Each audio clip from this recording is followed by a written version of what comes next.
Hello, YouTube or Twitch, depending on where you're watching this from. It's Wilfred and Jeb bringing you another nerdy video. This is part 2 of my special classes discussion video involving Dungeons and Dragons. We're here with Blue.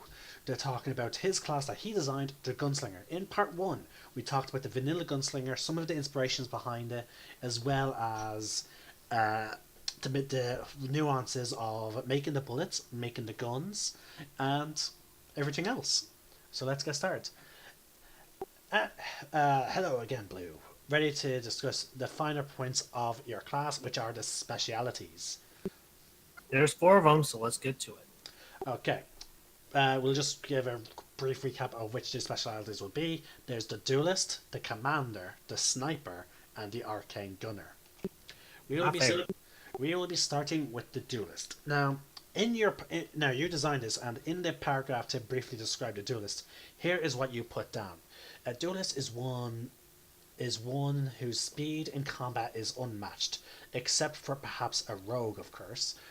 They specialize to be in the thick of things, whether that is to be a distraction in a melee or to dance around the enemies before them firing from all sides. Can you give us a brief discussion on why you designed your duelist this way, why did you describe it that way, and what may have inspired you to design the duelist this way? Well, the main inspiration, because that's the easiest to answer, to be honest, is kind of more derived from like Wild Western kind of styles of gunslinging. And to be perfectly honest, the entire time I'm designing it, I'm just picturing Yosemite Sam from Looney Tunes or whatever that's from.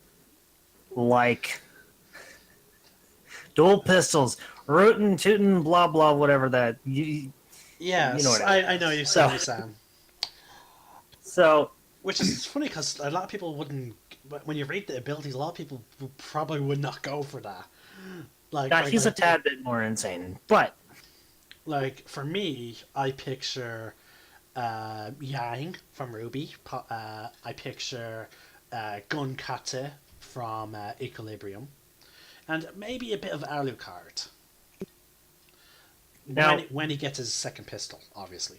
now as I don't know the other two, Yang would most certainly be probably the most applicable, as her general style of getting literally up in people's face, Before shooting dodging around the attacks, and just firing at them is basically what this design is. Mind you, folks, to be a distracting pseudo-tank kind of DPS. Mind you, folks, Yang, not only does she punch the targets, but at the same time, she shoots them.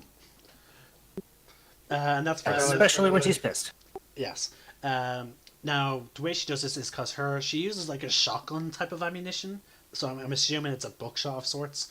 That's highly accurate because of, magic and dust.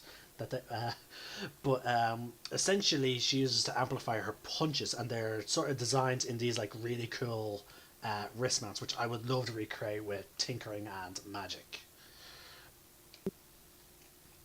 Are you still there? Yes, I am. Did you not catch any of that?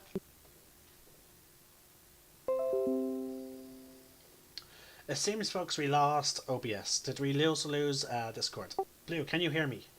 Ah, yes, there we go. Okay, we had a bit of a hiccup. We've lost OBS to our live stream, but we still have the recording, which I'm probably going to rely on to upload onto YouTube rather than trying to use Twitch again to export it.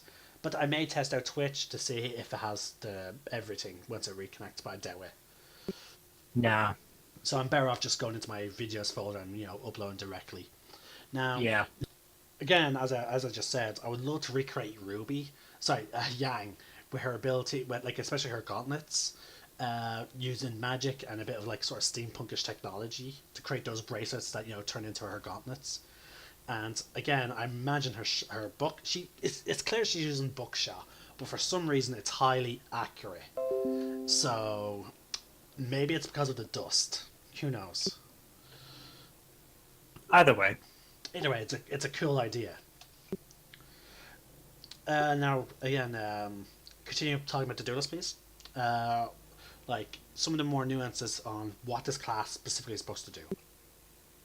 well, as I mentioned, it's designed to be a sort of pseudo tank style class that is more focused not exactly about taking damage, but about dodging and distracting the enemy, kind of thing, by being literally up in front of them. And as we'll see from some of the abilities, that marks that as they're basically trained to melee v guns people essentially. Hence why as I said, I picture gun kata from Equilibrium.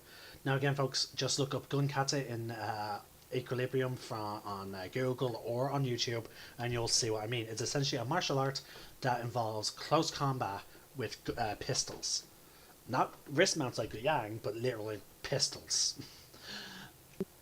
That sounds very accurate. Yeah. Now there's some benefits for being a duelist. First off, you gain proficiency in Constitution saving throws. You gain proficiency with medium armor, and attacking with firearms in close combat no longer imposes disadvantage. You can dual wield one-handed firearms. Oh yes, I forgot. That is one rule we actually keep forgetting, and which is funny because we just had a conversation about using a dagger with a pistol. Um, we actually, again, which is hilarious. You can dual wield one-handed firearms. This allows you to treat one-handed firearms as having the light property for the purposes of using two-weapon fighting. You also start now. Remember how your starting equipment is altered, and also, but this also ignores starting weld if you take it. No matter what option you take, you automatically start with two pistols and 40 handgun rounds. So yeah, Blue, did you forget about that thing when we were talking about the dagger and pistol? I did not, because as a well, it's honestly up to your DM, but technically speaking, a pistol does not have the light property, and as the rule states, if you're going to fully go by it, two-weapon fighting stipulates that if you make an attack with a light weapon, you can make a secondary attack as a bonus action with another light weapon you're wielding in an offhand. For the sake of aesthetics and just because that is a rule that I would personally bend in regards to what you're referring to as to wielding a pistol and a dagger, and dual wielding those two things. So you basically basically saying that is what I've been doing is okay just due to the fact that I'm not attacking with both weapons. Well, yeah.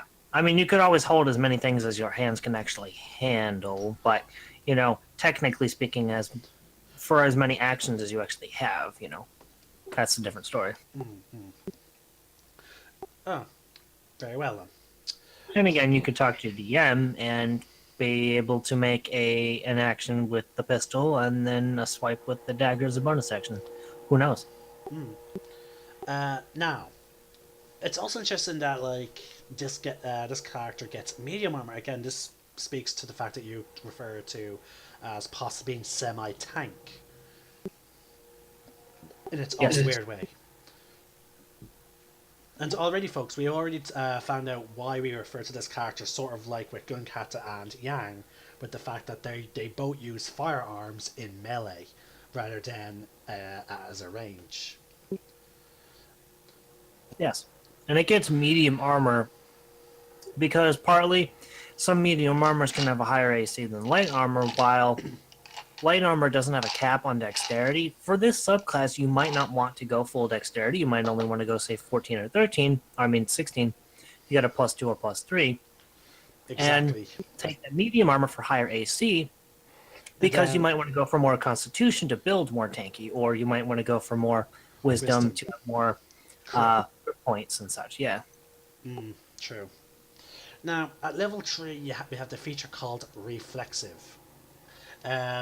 You can use a bonus action to take the disengage or dodge action. I can perfectly see this as, again, fulfilling that role of basically you're darting around, punching, kicking, I suppose in this case, shooting situation. But again, if you have wrist-mounted pistols, you could describe yourself as, in order to trigger them, you're punching. Oh my god, you know who else I'm thinking as also as a duelist? Um, Mercury. Yes. Oh my god, I just realised that's why they probably wrote them to be fighting each other in a tournament, because she punches and goes to hand combat, whereas he does the exact same thing except with his legs. Indeed. Oh wow. That could be. I'm not sure. I didn't think about that actually. Yeah, but once you think about it, you're like, yeah, they must have done it for that reason. That's how I think of it now. Ah, but yeah, again, I can perfectly see your character. Again, even if you don't have wrist-mounted things, again, to be honest with the duelist, I'd be too tempted to tinker away to try and build something like that. But even with normal pistols, yeah, I can just picture your character zipping about, bam, bam, bam, bam, and then you get surrounded. Oh, disengage, get into a more favorable position, you know, or just taking the dodge action after you shoot a whole bunch of people and then just dodging, keeping the attention on the enemy. Exactly. Next, we have the shove as well at level 3. When you hit with a firearm attack, you can spend 1 grip point to cause the target to make a con save. That's all it says. Next page. Oh yeah, there we go. Saving throw. DC is 8 plus proficiency plus dex, or be pushed 10 feet away from you. Yeah, I want to wrist mounted shotguns now. Just for that ability. Punch, bam, you're shoved. It's too perfect. This also plays into the usage of using, I guess, basically the battlefield to your advantage, or at least the space anyway, of being able to shove people away or disengage and dodge out of the way or whatever. Because if you can get somebody to be pushed away from you, again, this goes more on the rules. An opportunity attack, No, or not that.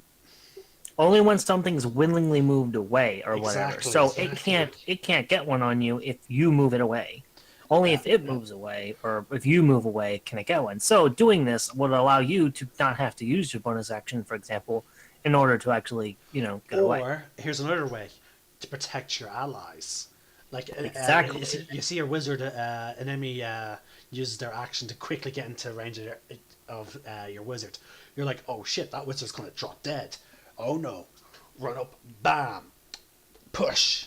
And you're like, okay, then that way you're there to protect your wizard. And again, it depends on who goes first, your wizard has a chance to run away without being hit. And the tank utility of this also might mean that you don't even necessarily need to move from where you were, because of one of the other features. You can do it from a distance. You can. The base handguns only have a range of at least 80, so you could Keep them more than back. likely get yeah.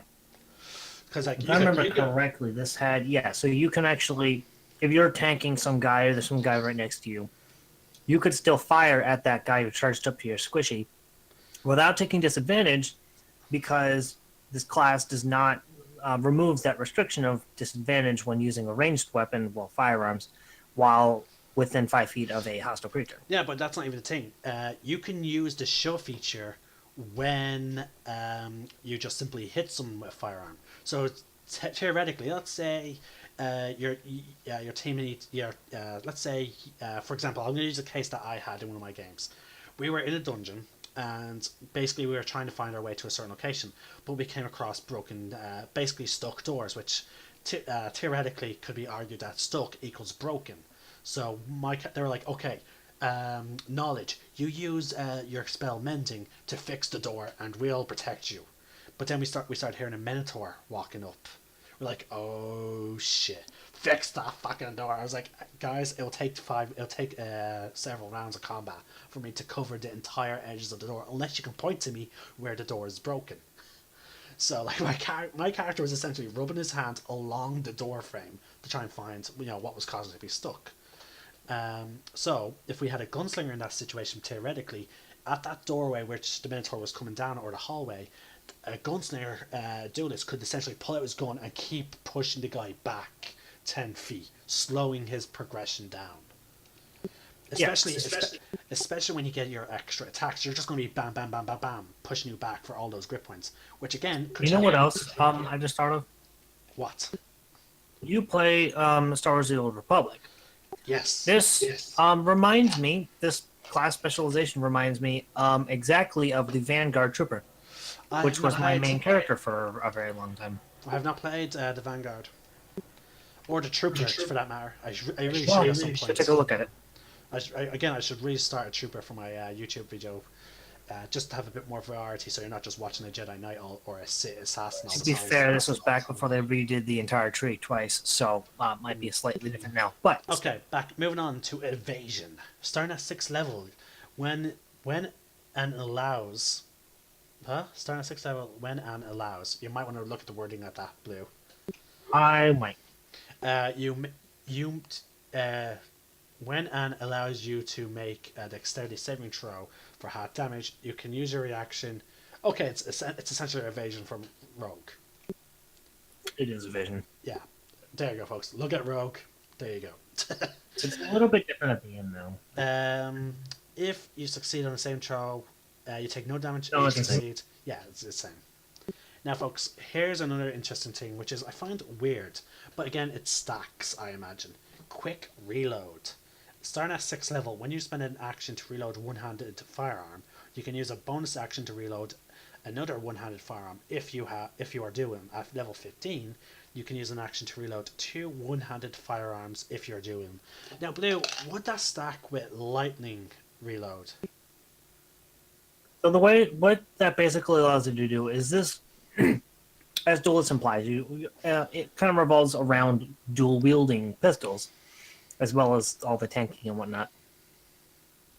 And normally, you would need to take an action to reload one weapon. Yes. So what this allows you to do at 6th is allow you to reload both of your things using your entire round, which is quite handy. Otherwise, you would normally need to take 2 unless you had more than 2 pistols or revolvers or whatever, and you just swapped them out.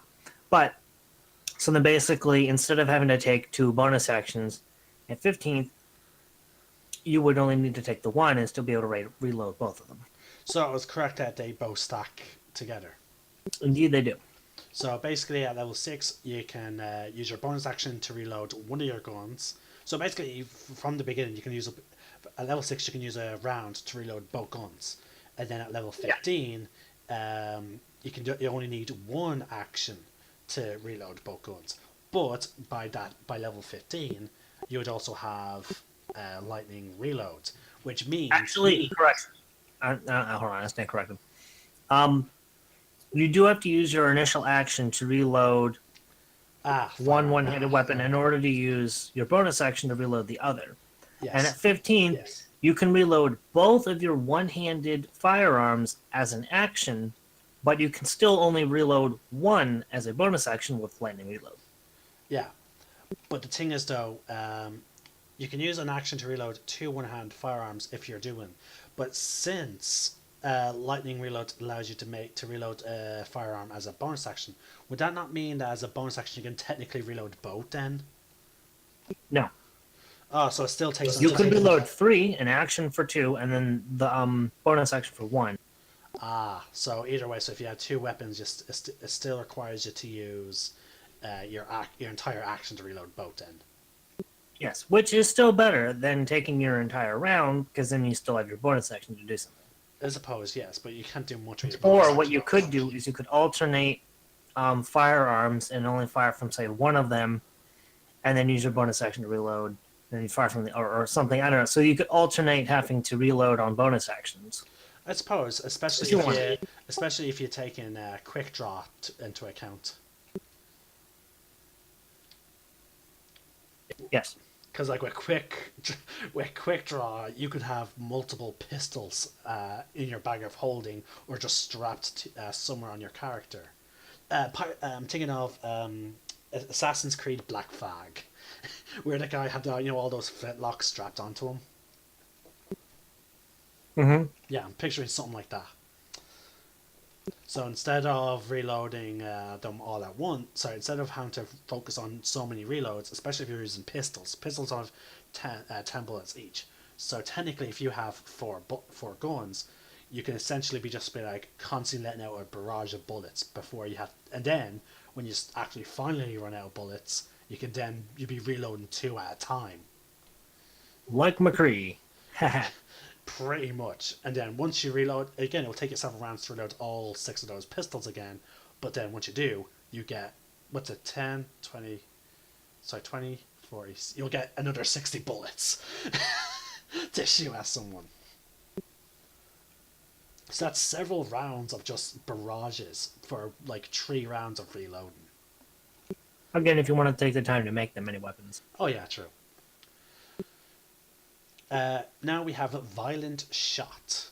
Starting at 10th level. Before you make a firearm attack roll, you can spend grit points to increase the damage of the attack deals by 1d8 for each point of grit spent. Doing so increases the malfunction rate by 1 for each point of grit spent. For example, before rolling to attack with a pistol, you declare a violent shot and spend 2 grit points. The pistol will then malfunction on a natural roll of 3 or lower. However, if the attack is successful, it will deal an additional 2A. There is no cap on how many grit points you can spend on that shot. Well, there absolutely is the number of grit points you have. True. But I wasn't referring to that type of cap. I'm referring to it as a mentioned cap. So therefore, you could really play dangerous with that shot.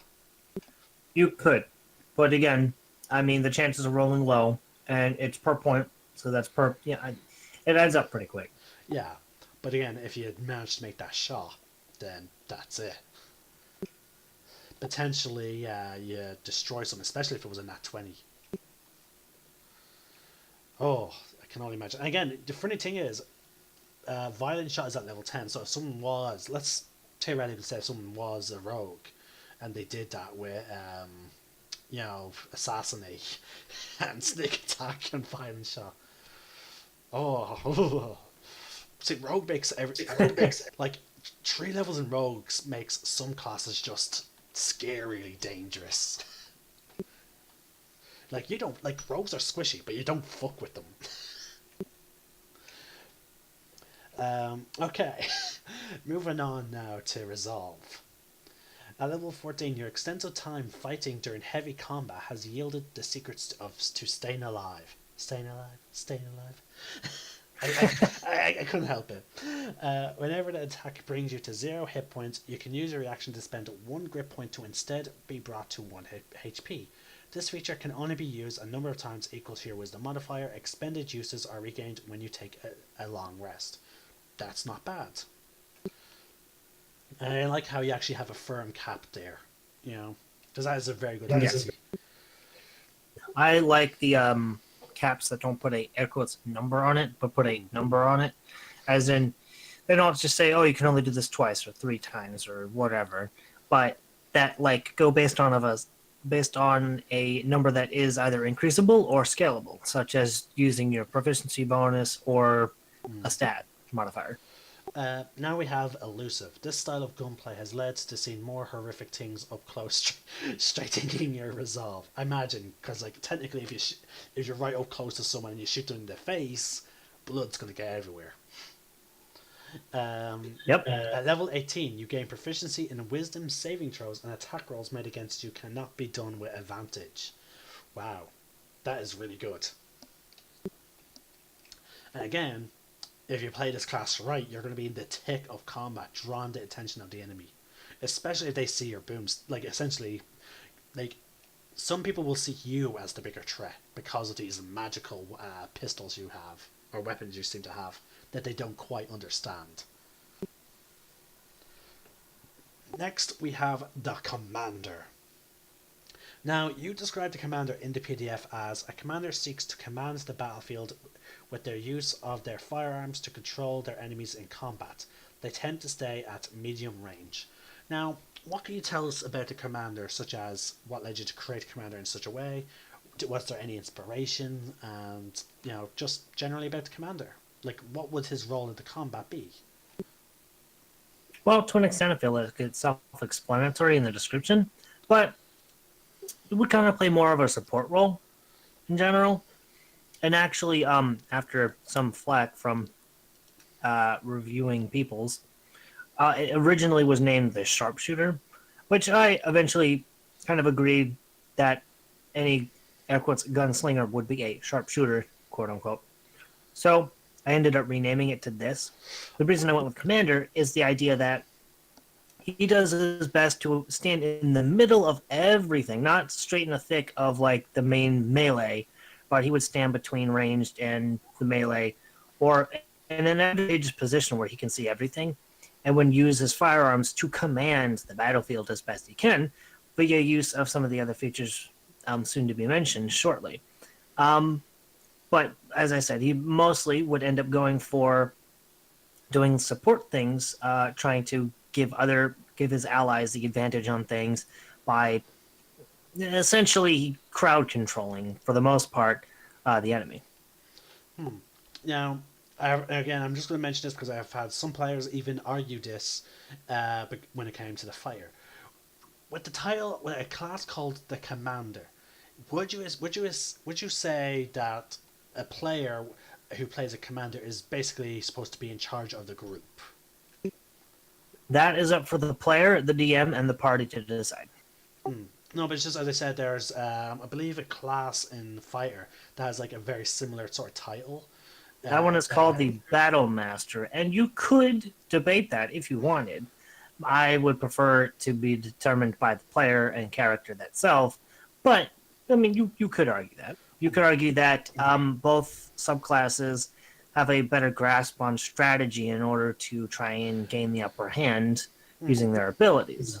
But the again, thing is, though, I've seen people make the argument that classes with such names be actually de facto leader of the groups without any proper discussion.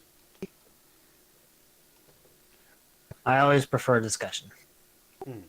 So you believe that the title is just the title for flavor, and it does not mean you are in charge.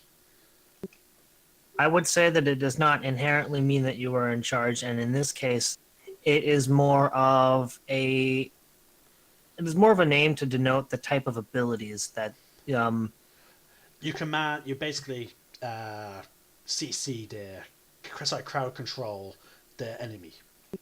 essentially, yes. And That was what I was going for with the name. So no, again, as I said, I only brought it up because I've seen posts and I've actually experienced some players that made such a claim with classes with such titles before. And people are entitled to their opinions. However, they should be willing to concede when the majority does not agree. mind you, though, there's some cases where players who did not generally want to lead but end up sort of getting to that position. Like, for example, in the Friday game, Loyal generally tends to be, the person that makes the long-term plans within the Lunar Guard. But that's only because many of the rest of the party members are either too busy with their shenanigans, or a bit too passive, or, well, there's L. just there's L. And mind you, though, I like to describe Loyal more as a babysitter, sadly, than as the sort of like group's leader. But some players have made the case where he basically is, and that's why he takes the responsibility. They'll get on eventually. Oh yeah, they'll grow up one day. Because he is, I believe L is technically under 100 years old, so technically he is still very young by elf standards, which could explain his attitude. Moving on, though, because L already haunts my dreams enough. Okay, we're moving on to the benefits. Oh yeah, what generally inspired you for the commander? Because you talked about his role in the battlefield, but you never talked about what inspired you to make the commander. Like, what's the inspiration behind the commander? Well, interestingly enough, I don't know if I'd say there's an equal inspiration as far as, say, like, I don't know, a character from another show, game, series, whatever. Nothing I would say particularly like that. I mean, characters that usually went for kind of like trickier types of shots, to try and like force their enemies to do what they want, kind of a deal. Oh, And in Matt Mercer's, sort of like what's his name? He was in the League of Extraordinary Gentlemen, the Hunter. How yeah, a little bit like that. Yeah. like that scene how he leads Hyde. Quartermain. Yeah, he drives Hyde by shooting correct positions. Yeah, basically like that kind of idea. And also in Matt Mercer's, he had similar features, although They were all tied into the um grip point spending, correct? yeah, I mean we'll get to that, but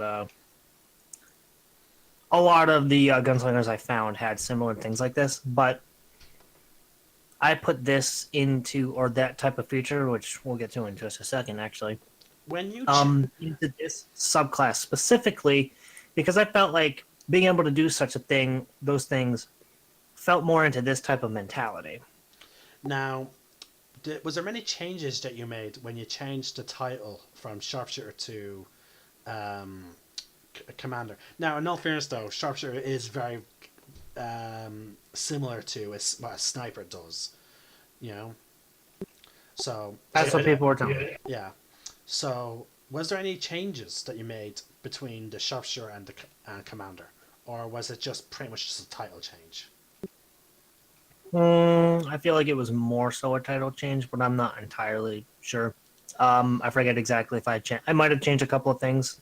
I suppose it is hard to keep track unless you have them side by side. And it was 2.5, and I did 3-point versions, so. yeah, I remember. I had to constantly update. Mm-hmm. All right, next we'll get into now to the benefits. When you choose this specialty, folks, you gain proficiency in wisdom saving throws, and you get a +2 bonus to attack rolls made with firearms. Wow, that is very significant. You also start with either a pistol or a revolver and 20 handgun rounds. At third level, you can use a bonus action to take the dash or disengage action. Very interesting. Very interesting decision to give them a pistol or a revolver. I thought maybe a shotgun may have been more up the commander or the carbine. Not necessarily, only because, well, longer range weapons would be more difficult to wield around. And in this case, they could still hold a melee weapon in their offhand if need be. Also, a shotgun, or at least the one that I have designed in here, even though by technicality you could go and make your own ammunition and make an actual like slug, but it's more of spread shots that are from the shotgun, so it's going to give you a cone and not a single target. Well, again, as I said, I sort of if I was to play this commander, I would personally I would try and go for the traditional soldier type of situation with the rifle. Sorry, not with the rifle, the carbine. But I could definitely see the idea of again more traditional, especially if you think of like sort of Civil War, like sort of Civil War era generals. You know, with the sword and the pistol. Exactly. So yeah, I can definitely see that. Next ability we have trick shots. Now I'm guessing this is what you are referring to as things we'll get into. Indeed. Now, at third level, folks, you can learn to control the battlefield with carefully aimed shots. Each shot consumes 1 grip point and requires the target to make a saving throw. The DC of which is 8 plus proficiency plus dex. Is that the case for all their things? Just so I can say your DC, your guns shooting DC. Essentially, yes. But as this class doesn't inherently always have a DC for saving throws for stuff, I have to actually put it in separately. Oh, okay. I did a little bit of my formatting modeled after official release of classes. So then there were a lot of things that did not inherently have, basically like Battlemaster would do the same thing. Okay. If the creature fails a saving throw, you regain one grip point. Wow. Okay. At again, I suppose this is to help for it to maintain its crowd control abilities. At third level, you know the following trick shots: disarming shot, which pretty much does what it says on the tin. The enemy makes a saving throw or drop 1 held item of your choice. Leg shot: on a hit, the target takes normal damage and must make a strike saving throw or be knocked prone. A torso shot: on a hit, the target takes normal damage and is pushed back 10 feet from you. This does not return a grip point. I like how one specifically does not regain a grip point. Yes, that one also doesn't have a saving throw, which just happens. True. Which, again, it's sort of funny how it's... Now, technically speaking, the initial paragraph said that if they fail the saving throw, so that's actually why I put specifically that it does not return a grip point, because it doesn't say that it needs a saving throw, but just to clear up in case people say, well, if it doesn't say it needs it, it automatically fails. Yeah, which I could see as somebody attempting to make an argument for. So I decided to put that in to specify that no, it does not give a grip point back. Such as real lawyers. Precisely. So, folks, we're saving our we do not need a sage race because we're getting this all out in the open. Yep. And funny enough, Blue, if you have anyone who argues with you about your rulings, or like comes to you saying like, "Oh, my DM says this, my DM says that," you can literally just be like, "Here's a video, pay attention." Advanced firearms. Now, this seems interesting, folks. At 6th level, you've learned more advanced tinkering techniques due to your adventuring experiences. You can modify your firearms to be more reliable. You can make a tinkering check on a firearm to remove the chance for a malfunction. The DC for one-handed firearms is 15. It's 20 for two-handed firearms. Doing so costs 1/4 of the firearm's market value. This time, though, it'll take a number of hours equal to the cost divided by 25. This can only be done to a firearm once. If the check fails, the gold is spent and the firearm is broken. I like how it's just straight up broken. Well, you're taking it apart and trying to modify it, so it's broken if you fail. While the firearm is being upgraded, it cannot be used. So this is a really powerful ability for the gunslinger, but at the same time, it comes with a large risk. Yes. Because you need to spend all that time and the normal, amount of checks every so often, however much time it ends up taking, whatever. Which is why I can imagine you should only do this once.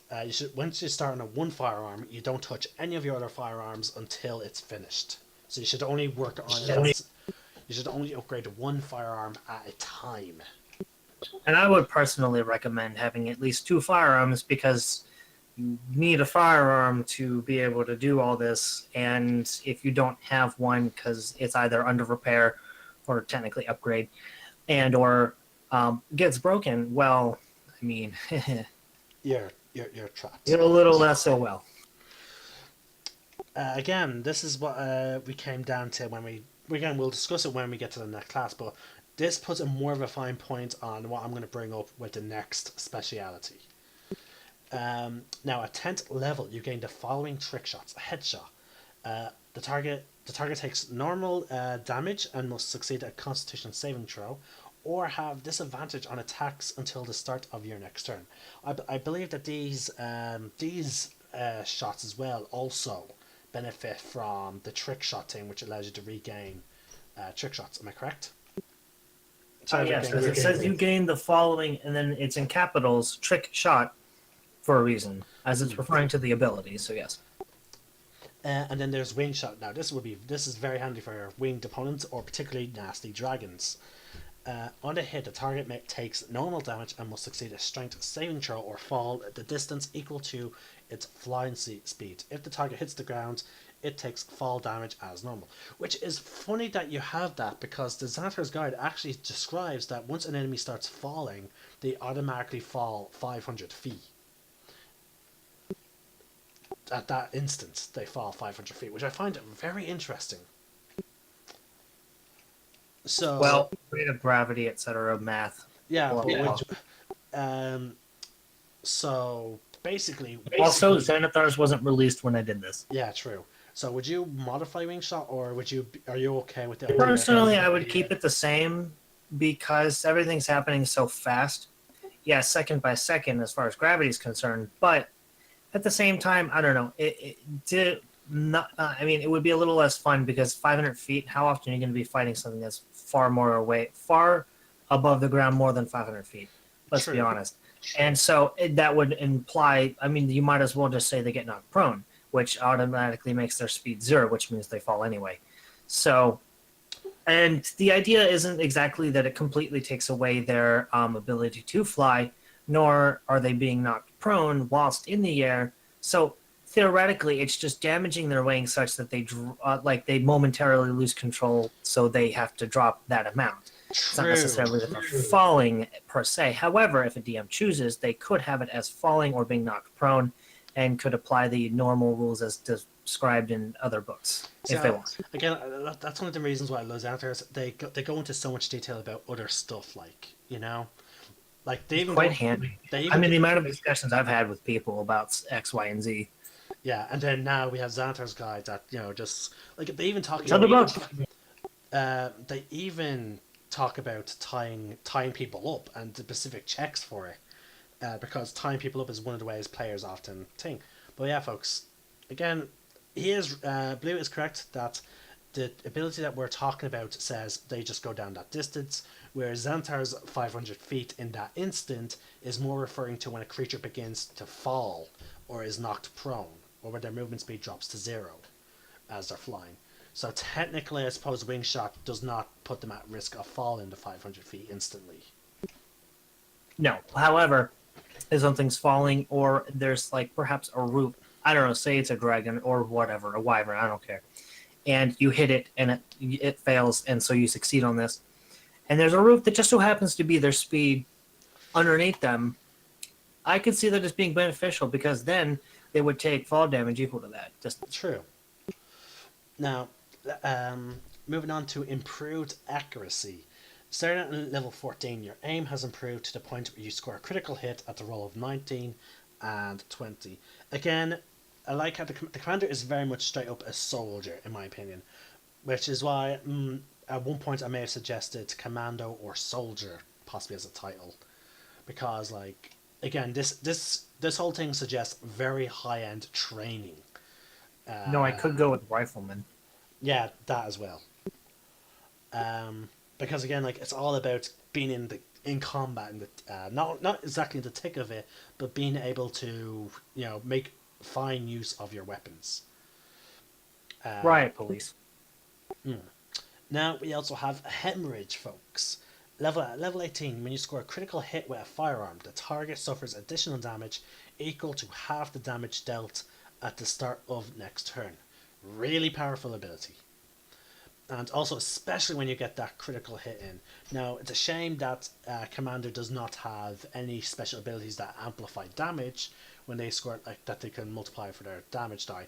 Because I can only imagine what such an ability would have done with attacks such as Violent Shot or... Actually, there is one thing, if you multiclass into goddamn Rogue for just 2 levels, I suppose, which would be technically a waste. But yeah, it's stuff like that where hemorrhage could have been really effective, which I'm sort of glad you put it at level 18. Also, me and you both have a general rule, like, for when it comes to multiclassing. Don't just multiclass to gain certain benefits. Yeah, I find that to be not fun, and I think I mentioned in the previous part that I prefer to play D&D for the narrative and the story and all of that fun stuff. The RP is basically what I'm in for. And so I don't want to sit here and play it like a video game, because I mean, I could sit here and just mathematically calculate the best optimal whatever, but that's not fun, because that's what video games are for. Hell, even folks, even look at my character Loyal. When it comes to he is the closest thing I've ever done to a build. But the thing is, if you actually look at my Shadow Sorcerer and Hexblade Warlock, I'm not gaining all that many benefits that I couldn't get just by playing a pure Warlock. But the reason why I multi-classed and I planned this sort of multi-class was because I just liked the thematic idea when I first made him of having these 2 Shadowhounds. That's it. I just wanted the ability to be like, hey, I have 2 shadowy dogs. That's it. And the idea of using shadow magic, that is all that went into... That's the closest thing I got to a build, is for thematic, not to be, as what me and Blue both hate, overpowered or being able to, you know, be godlike. Now, I in that same game, I went for a build as well, but it partly started. So it started with Totem Barbarian, or what Totem Barbarian, and also went into Druid. the whole idea was all just because of raging wild shape, which sounded really cool. And actually, if you would do the math on it, is really not a good idea because you can't use spells and stuff while you're raging. So more than half of druid is basically useless. But I also you're at basically the same time came up with a full backstory and reasons explicitly why this character would go and do this. My character is just simply being affected by his connection to the Shadowfell. But the thing is, though, also the barbarian raging wild animal thing is also bloody fucking amazing because you're basically becoming the pure ferocity of nature. You know? So Yeah. that's why I like your idea of also raging. You're losing your spell casting, but you're basically being the pure fury of nature. So that's kind of it. So For the protection of nature. But basically, if I wouldn't have been able to come up with a role play / backstory reason, I wouldn't have gone through with it because it was a neat idea and it's not an optimal setup whatsoever. But I need reasons for my characters to do stuff personally. But anyway, off topic. The point is, when you're multi-classing, do it for the right reasons, not just be like, oh, this class gets this class gets this. I want to combine these features. No, don't do that.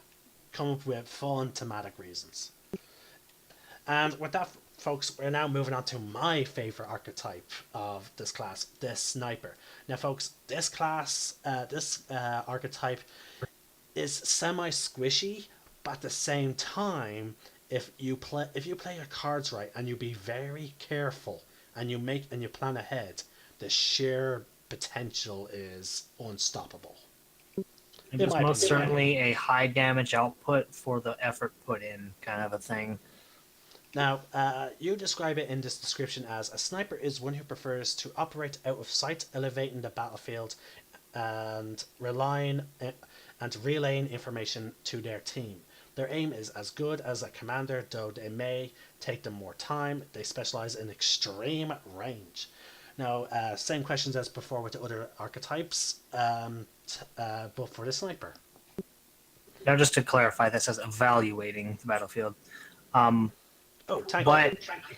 Yeah, I heard you say it, and I'm like, wait, is that what it says? Oh, wait, no, it's. But I read English good. But this actually did have a few inspirations, and despite it wasn't my first idea, but you definitely take inspiration from this, and that it would be James Bond. I actually played the GameCube game Goldfire for James Bond, and I did. Do you not mean Goldfinger? No, I don't. No, sorry, Goldmember. Sorry. No, I don't. A Goldmember was Austin Powers, and B, no. It was actually called Goldfire. No, sorry, it was called GoldenEye. That's what it was. Yes, GoldenEye. I fucking love that one with the GoldenEye on the GameCube. Oh my god, I actually got pretty far with that. But the point is, and Sniper is one of, for this class and for D&D, it's not my favorite. But in any gun themed game, any first person shooter of any kind, really, my favorite thing I would like to do, although I'm not really good at it, is sniping. There's just something about hiding up at a elevated position, hidden away, being able to just take pot shots at stuff, and the person being like, "Where the f's that coming from? Oh my god, we gotta get out of here." With that in mind, Blue, I should really upload some of the videos that I took, some of the shots I took from Battlefield 4 with a sniper rifle. We're talking shots from one end of the battlefield all the way across the other, where you could literally see only a tiny little dot moving. And it was and it was headshots. Oh my god! Okay, we didn't talk about that later. But anyway, I'll send you the videos. Yeah. So one of the biggest inspirations for this is, as I mentioned, James Bond's a thing, and I like the game. But I actually am more of a fond. I'm not as fond of the James Bond movies as I am of the Bourne series, for example. The American Bond. Essentially, which, well, I like them because they had a lot more story. But there's a particular thing, and I don't remember if it was in the first one or the second one. Blue. I'm just gonna, we're having a fucking discussion about that. What you just said. Sure, why not? Because I do not agree with that at all. Hey, the James Bond movies I've seen, there was less overall plot, and it was only plot per movie We'll save that. instead of an overarching, We'll save that for now. Indeed. But we are So- having that conversation. You just started. You can inform me of Bond lore. Anywho, there was a scene in the Bourne movies where, spoiler alert, Bourne. I mean, they've been out for like over a decade and a half, but whatever. Spoiler alert. There was a scene where Bourne just collects a collapsible sniper rifle in a briefcase and goes to the top of a building while the agency that's trying to find him is, well, obviously trying to find him. He managed to get like one of their phones or whatever and calls the agency while he's on the opposite building across the street on the roof beneath a sign, just pointing the sniper rifle, looking through the crosshairs at the person he's talking to on the phone. And what just got me the most about that was he could have taken the shot at any time. And he's just talking and they don't know where he is whatsoever. Meanwhile, he's watching them and he's asking to see someone specific. And she's like, well, what if I can't find him? And he's like, it's easy. She's standing right next to you. And then he darts away before they can look over and find him. Yeah. And I'm like, that is the most badass thing I've seen as far as that kind of a thing. And I just love that. My favorite, I have a few favorite sniper moments. There's only one that I can't remember off the top of my head, but I know there's loads of them, which is why I love snipers in general. Is from the movie Wanted. Now, I'm afraid that the Wanted movie is a bad rip-off of the comic book that it's supposed to be its inspiration. Folks, read the comic, it is much better than the movie, but the movie is still amazing. Because there are two really epic sniper moments where the guy has the X on the floor and he's talking to the target on the phone before he takes the shot from ridiculous distances through a shot that is near impossible. Like at the end where he kills the leader of the assassin group. Now again, it wasn't supposed to be an assassin group, it's supposed to be a group of villains, super villains, exactly. And funny enough, in the comic you can actually see in the background the Vulture and other villains from comic books. But anyway, he's sitting at his apartment talking to the guy on the phone, and he's like, you're too afraid to face me? And he's like, no, I just wanted to line up the shot. The guy looks down, sees the X on the floor, he's like, oh, it's Samuel L. Jackson, so of course he's going to say, oh, fuck. And the shot, you see the shot coming out of the back of his head, and you start following the bullet. The bullet is designed so it slowly, like a rocket in real life, a rocket is slowly disengages certain parts of the bullet to increase its weight as it travels. Sorry, decrease its weight as it travels. And the shot goes through several buildings, goes through the guy's ex-boss donut as she's eating it, sitting in her car.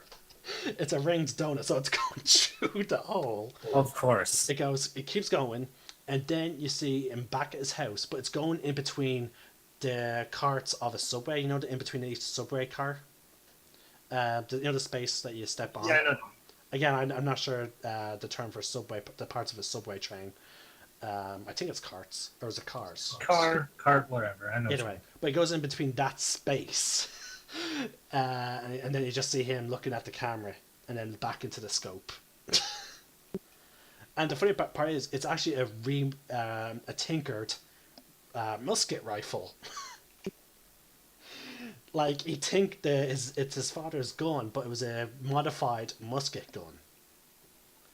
That is one of my favorite sniper moments of careful planning. And again, this is what this class...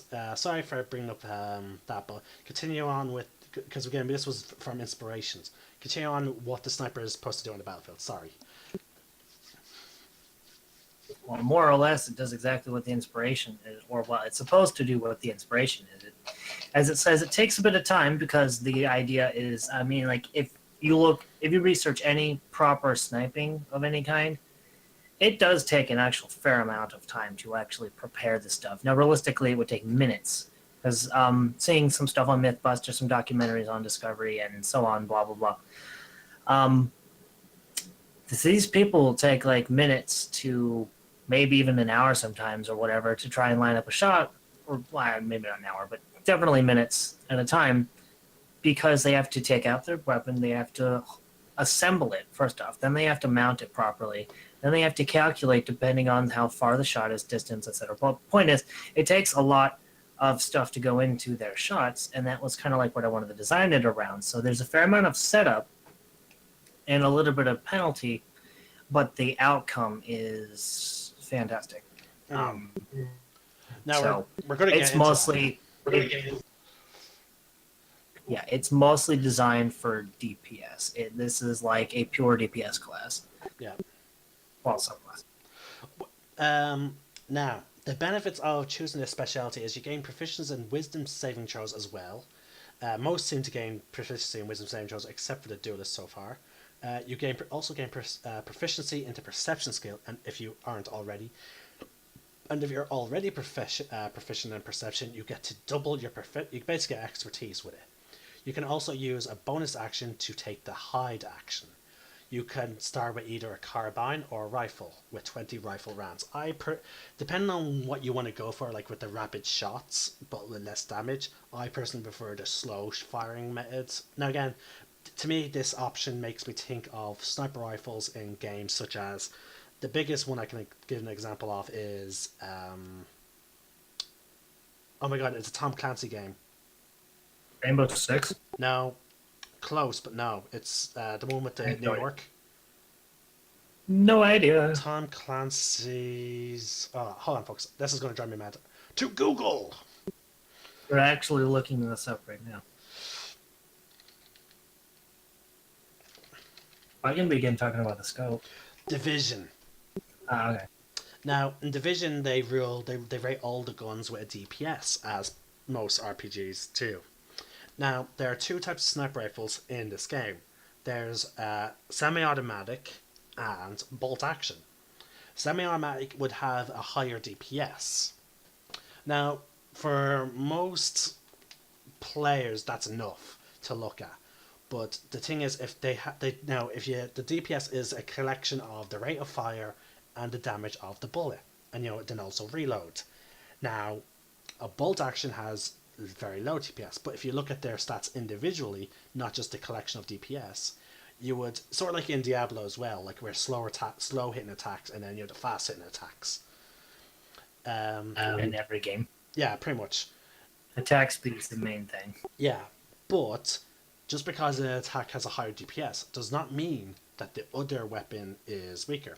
See, with bolt action, instead of relying on being able to shoot rapidly, hitting the target, it focuses on one shot.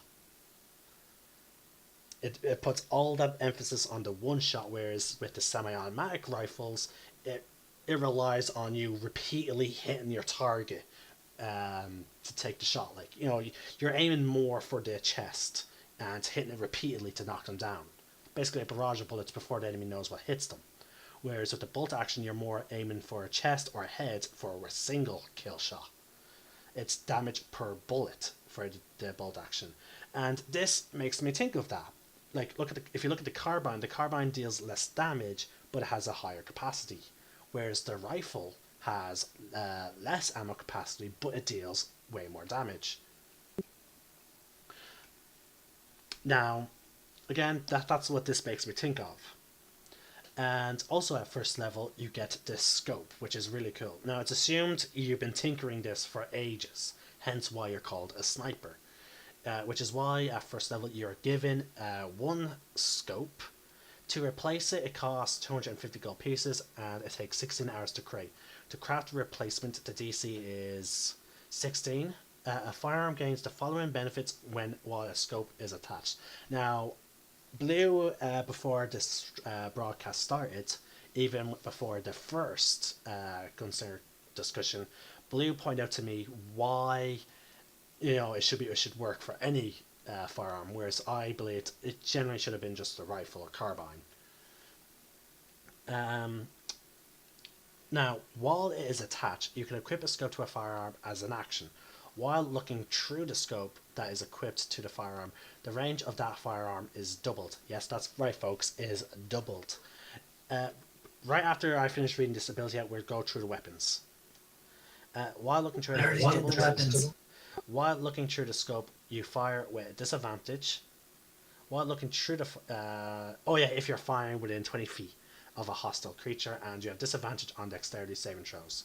So basically, because you're putting so much attention on, looking at something far away, you're basically, you can't...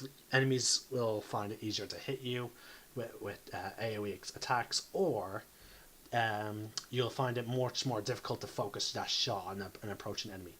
Now, folks... The idea behind that, well, there's a standard rule that any attack made with a ranged weapon while within 5 feet of a hostile creature has disadvantage. What I did is quadruple that to 20 feet for exactly that reason. You're looking through a scope. Your vision is going to be focused down through whatever you can see through the scope, which is generally going to be far less than even within 100 feet of you, to be perfectly honest. However, that would be ridiculous. But, that's mainly why those things. Now, folks, the doubling of the range is ridiculously powerful for the sniper. Now, again, you'll see why the double is still effective and it's not too OP, because of the sheer, again, as we said, to even use this scope, if anyone's within 20 feet of you, you have a huge penalty. But let's look at just the weapons that you would use as a sniper: the carbine and the rifle. Now, bare minimum, the carbine has a very effective range of 240 feet to a maximum of just under 1,000, I believe. 960. That's the double range. Yeah, and then with the rifle, and that's what I'm talking about, the double. Well, the rifle has a very effective range of 320 320 to 1,280. Yes. So as you can see, the rifle can shoot ridiculously far. Now, you may be asking yourselves, why? Why would you possibly need that type of distance? One, because again, this class is semi-squishy, especially the sniper, and you have so many disadvantages when using your attention is so focused on using this scope. And this, again, you'll see where its strengths finally come into play. Now, the next ability is in the crosshairs, one of the most useful abilities of this. You'll think it would be the scope, but no, it's in the crosshairs. Beginning at level 3, if you hit when an attack made with a firearm while looking through the scope, you deal an additional 1d8 piercing damage. This increases at level 7 for 2d8, a level 11 for 3d8, and 14 for 4d8, and lastly level 19 for 5d8. This requires can only be used once per round. So again, you need to be once per round. Now here's where it gets interesting. Hawkeye. At level 6, you can spend 1 grip point when you make an attack roll with a firearm to make a wisdom perception check DC equals the target's AC. If you succeed, you gain the benefit of the additional damage from in the crosshairs. Doing so does not require looking through a scope. Using Hawkeye can be done more than once per round. So effectively in the crosshairs everything about the sniper generally revolves around looking through the scope, or as we'll see at one point, even being prone. So it is highly effective at long distance, and again, as we said, it's also about valuing. So you're generally going to be looking through your scope to scout out. You're basically the scout of your group, but instead of having to move forward, you get high. Not in some ways. In the more traditional way. Now, here's the ability that is also good, called Braced. At 10th level, you can spend 5 minutes to attach a bipod to a two-handed firearm. This costs 25 GP and takes 4 hours to create. You can spend 1 action to set up your rifle. Now again, as Blue has described, as you can see, your character is taking time. And this will even be more exemplified when we get to the final ability. It takes 1 action to set up your firearm on the bipod and bracing it. While braced, you gain a bonus to attack rolls with that firearm equal to half your proficiency bonus rounded down. You're also considered prone, which means, folks, you can't really move and people attacking you have a much easier time.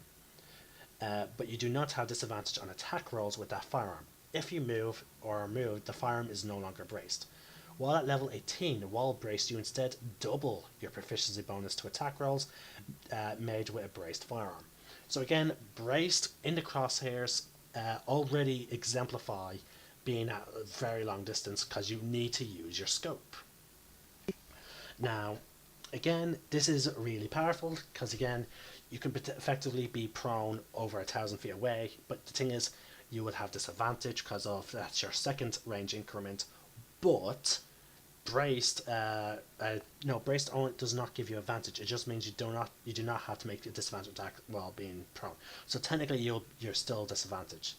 But again, you're over 1,000 feet away, with the chance of hitting, which could be very high considering if you have a decent attack bonus, which braced gives you. And then if you also include in the crosshairs, it's really fucking far. Now, Yeah. Next we have line 'em up. At level 14, you can spend 1 grip point when you make an attack with a firearm to cause the bullet to pierce through the initial target and hit the target behind. The bullet can pierce through multiple targets. Maximum is equal to your wisdom modifier. Each target must be the size of medium or smaller. When using this feature, make a single attack roll. If the attack roll hits the first target, it pierces through and goes to hit the next, behind it with a -2 penalty. The penalty is cumulative for each target the bullet pierces. The bullet cannot pierce through targets that are beyond the weapon's maximum range. Now, chances are you're not going to be getting loads of people with this, especially if you're going the ridiculously far off distance. But Even still, you can only hit a number equal to your wisdom mod anyway, so. yeah, true. Now, here we go, folks. Here is Bullseye. Now, this is the ultimate point of a sniper taking time to set up the shot. It's also the perfect example of why you would want to use your ridiculously far off distance shots. And also, you might have noticed there's no real benefit of taking the hide action yet, but you'll see now that you can still use it technically to be a good sniper, like moving around the Well, map. no, I remember putting that back into in the crosshairs. Did you? No, it is not. So Should be the last sentence. It's not. Well, it's supposed to be in there that it You have to be hidden. it requires to be hidden. Yeah, Okay, folks, you heard that. So in the crosshairs requires it to be hidden. So there you go. I will fix that after this. Another example of why you want to make use of that range. Now, again, as we said, this takes a lot of setup, and often in a random encounter, you're not going to be able to make a lot of use of these abilities, which is why Hawkeye is designed so that you can use it without you can use it on your pistol, for example. But at the same time, you're using your pistol. You're not getting all your class abilities. Now, Bullseye. Oh, Blue has literally just designed it today. Indeed, because there was not previously something for 18th level. So Was there not? no, there was not.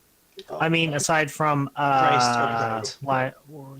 aside from braced upgrading at 18th, which meh. yeah. Also, you also debuffed braced to begin with. So, anyway, level 18, folks. You have learned the finer points of long-range firearms. You can use your action and spend 2 grip points to take careful aim at one target. Now, Blue has pointed out something to me as I read this for the first time, but he'll go into the more clarification of the ruling of and the wording after this. The next attack made with a firearm that hit by the end of your next turn is considered a critical hit. This feature requires you to be hidden. Now, Blue, it's not written exactly there, but does this still require you? Oh yeah, you have to use your action. Yeah, there you go. Yeah, see ya. So basically, you're spending your entire round setting up a shot. Indeed. Now, again, folks, it also requires you to be hidden, which is why for the in the crosshair, everything is basically you having to be hidden. Now, I amplified my sniper. I was level 15 at the time, so I amplified my rifle with a suppressor. Just to further be like, yeah, if I'm at a certain distance, people are not even going to know where I am. Again, it's all about staying hidden with my sniper, and even with the class.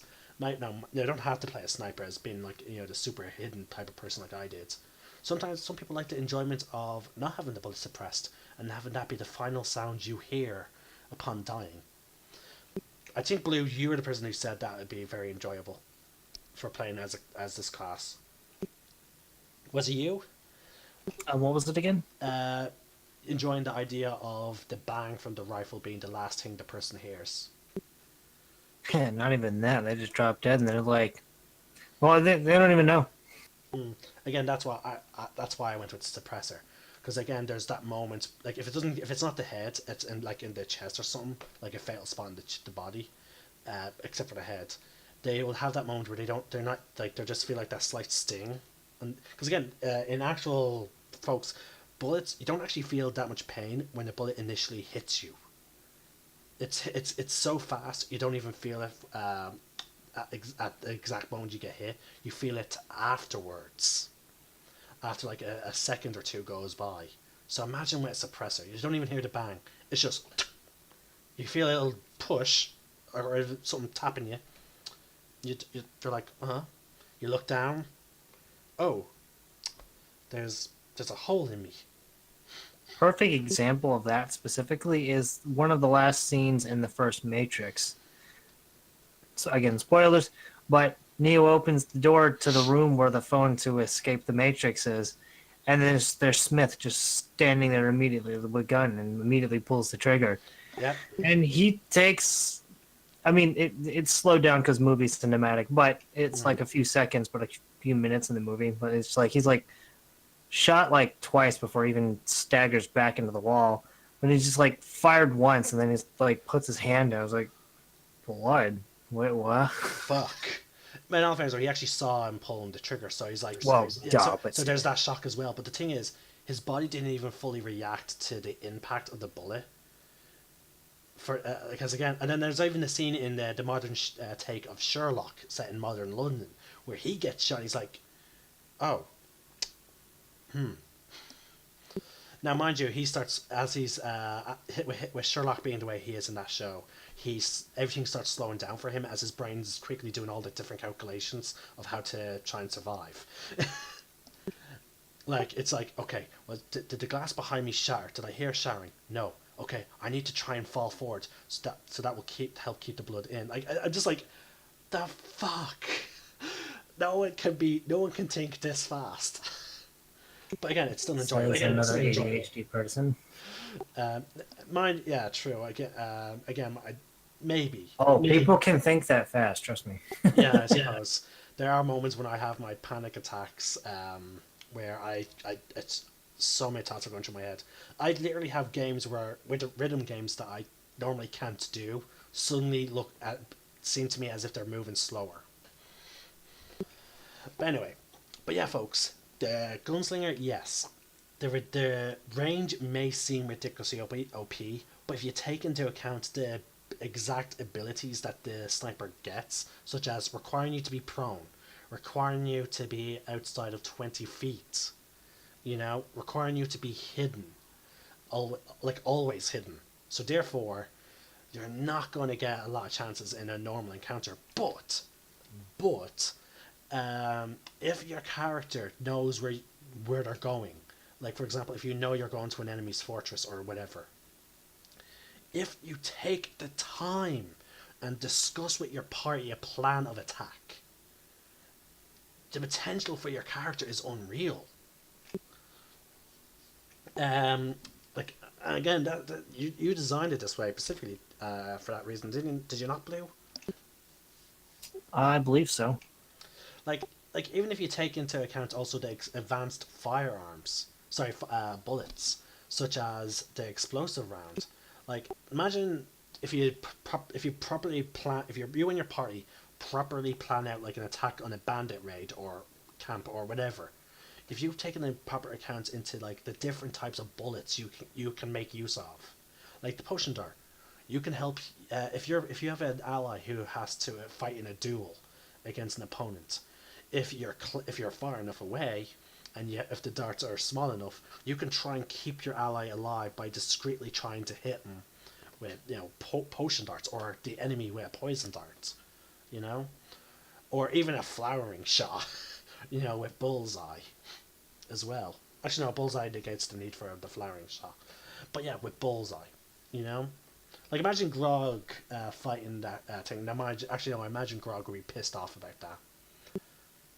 Actually, no, he did make a plan that if things start looking bad, the Vox Machina steps in, so never mind. He was well okay with outside help. Yeah.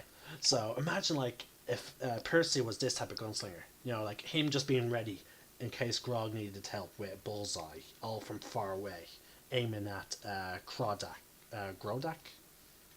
Tordak? No, Tordak's the dragon. Kavdak. But yeah, or again, if you're assaulting an evil necromancer's fortress, but again, there's a huge iron gate, or a group of guards, explosive shot. There's potential with the sniper to be really effective, and if you have sending stones, or in some cases, what a lot of people do, like sending earrings. Yeah, you can totally be like your team's eye in the sky, essentially. Especially if you combine that with possible magic carpets. So, there's loads of potential. Like, for example, my gunslinger folks that I built, he has boots of spider climb, which allows him to get like pretty much ridiculous angles of shots. He also has goggles of dark. Goggles of night, because he's a dragonborn and he does not have dark vision. But he also has eyes of the eagle, just so that like he can also combine that with his rifles, which the scope with the eyes of the eagle, there's nothing he cannot see when he lines them up. Actually, that makes me think of Pirates of the Caribbean at World's End. Have you seen that, Blue? I've seen all the Pirates of the Caribbean. Like, do you remember the scene where Jack came out recently? Do you remember the scene where Jack literally like gets multiple telescopes to just to have one longer than Barbossa? Yeah. Mind you, though, my inspiration for that specific character was actually Deadshot, because I love how Deadshot like always lines up, even though he has like a thing on one eye that's clearly a scope. He lines it up with his other scope for even a more enhanced aiming, which allows him to shoot, which allows him to actually hit the flash. Which is ridiculous. So like Deadshot uses two scopes, one on his mask and the other on his rifle. He uses them in tandem, which I find ridiculous, because I don't think that's how things can work. But again, it's fantasy. Who fucking cares? It looks absolutely amazing. It's like our previous discussion in the vanilla gunslinger class. Rule of cool. And fun. Now we're on to Blue's favourite gunslinger. Ah, yes. And with my favourite characters, the twins, I pair it with the commander. Now, Blue, since this is your favourite, you take over and say what you want about your favourite class. I mean, you'd be better for reading, but Okay, yeah, actually, yeah, sorry, I apologise. I keep forgetting that you have eyesight issues. that's the idea. Which is funny, because you decided to gunslinger class. Oh, wow. Alright. Again, folks, it may seem like poking fun, but it's sort of ironic. It is. Because, like, don't get me wrong, like, I know technically playing a magic user is also ironic because we can't use magic in real life. But the thing is, generally some people, like for me, when I play swordsman a lot in D&D because, well, I actually, like, I know how to use a sword in real life and I find it fun as hell. But anyway, Your studies of the arcane have yielded interesting results with combining engineering and magic that requires further testing. You are sure you can use your understanding of the arcane to channel magical energy through your firearms. Now, the usual same question as I asked about the other specialties, but for the arcane gunner. Now, interestingly enough, as far as inspiration goes, I don't know that I have any kind of actual inspiration for this. Um, I mean, thinking about it, I could pull from. There was a mod in Minecraft that did something like this. There was, I mean, they only did one thing, but there was the guns from Trigun with the two people. Spoiler alert. Um, I mean, technically speaking, Dust from Ruby. Yeah, true. Uh, but in general, it was the idea of using a gun to channel magic through. So basically, casting spells and using the gun as the focus to actually channel the energy through. Um, this subclass was designed predominantly as another damage one, but using magic instead. It tends to have a lot more AoE though. So whereas the sniper tends to be more single target, this does tend to be more area of effects. Yeah, And I'm reading through the spell list, and you are certainly right, sir. indeed. So it was kind of designed more with the idea that somebody possibly was one way or the other. They were out of school for one thing, perhaps, or they were studying one field, either engineering or magic, and found the other and was like, "Huh, I wonder what happens if I combine these two." So this one kind of had the idea of, or the air of, just like raw experimentation. I'm just like, well, let me see what I can do here, you know? There's actually one plane of existence that exists within Magic the Gathering, which I can feel like this character would definitely belong, and especially probably originate from. And that plane is, oh, what was it called? But basically, it's a plane of all tinkerers. Tinkering is the main profession there, and it's all about mixing magic with engineering. They all have skyships that run on this magical fuel called ether, and like it's just like all robots with magic. It's really cool plane of existence, and again, when I think of the Arcane Gunner, which again it's poetic because Wizards of the Coast also makes D&D as well as Magic the Gathering, Indeed, they do. and they actually, that's one of the planes of existence that they released a conversion kit for D&D, for Magic the Gathering for D&D.